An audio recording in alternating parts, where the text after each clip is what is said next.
Hello friends, my name is doctor Nisha. Welcome to the new video.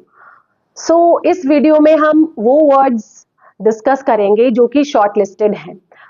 As we know that I have already published 2 videos regarding those words which are words of the year 2025 and some of them are shortlisted words. तो अब ये वो वाले words हैं जो कि रह गए थे, ठीक है। तो अब हाँ, आज हम इनको डिस्कस करेंगे। जैसे कि आपको पता है कि these words are very important for your competitive exams. Okay, तो make sure watch the video till the end.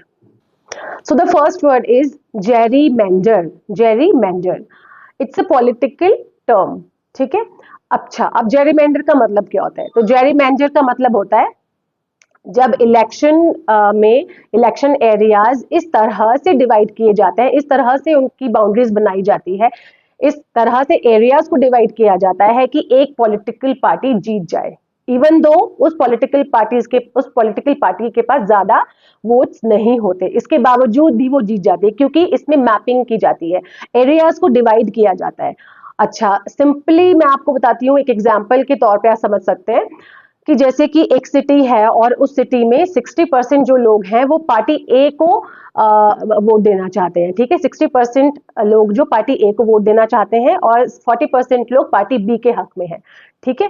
तो अगर पार्टी बी इस तरह से सिटी के एरियाज को, इलेक्शन एरियाज को इस तरह से डिवाइड करे, इस तरह से मैपिंग करे कि जो 60% लोग हैं पार्टी ए के, वो हर जगह फैल जाए, ठीक है, अलग अलग तरह से वो सेपरेट हो जाए, तो क्या होगा कि जो वोट है वो एक जगह पे नहीं जाएगा, है ना। जो पॉलिटिकल पार्टी के मतलब पॉलिटिकल पार्टी ए के जीतने के ज्यादा चांसेस थे, तो उनके सेपरेट होने की वजह से, उन 60% लोगों के यानी वोटर्स के सेपरेट होने की वजह से वो पार्टी नहीं जीत पाएगी और 40% वोटर्स वाली पार्टी जीत जाएगी। तो इसको बोलते हैं जेरीमेंडरिंग। ओके, जेरीमेंडरिंग। अब ये जेरीमेंडरिंग ज्यादा कॉमन है यूनाइटेड स्टेट्स में, ठीक है। तो यूनाइटेड स्टेट्स में क्या होता है कि इलेक्शन जो एरियाज होते हैं, तो स्टेट्स कंट्रोल कर सकते हैं, डिवाइड कर सकते हैं इलेक्शन एरियाज को अपने हिसाब से, ठीक है।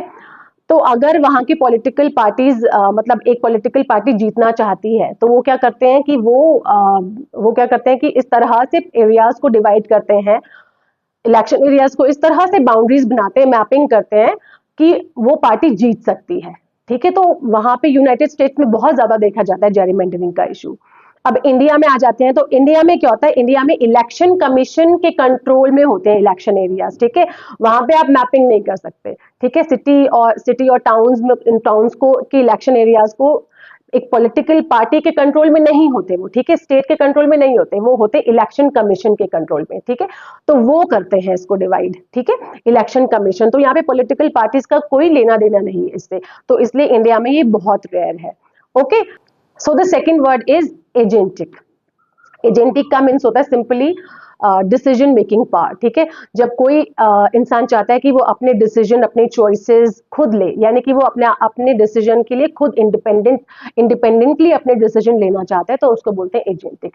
जैसे कि आजकल हम देख रहे हैं जेनजी, तो जेनजी इज मोर एजेंटिक, ठीक है। जेनजी जो है वो ज्यादा एजेंटिक है, वो अपने डिसीजन को खुद लेना चाहते हैं, अपने डिसीजंस खुद लेना चाहते हैं। They feel that they are more responsible towards themselves whether they are right or wrong. Okay, तो agentic means when you are independent to take your own decision, to take your own choices. All right.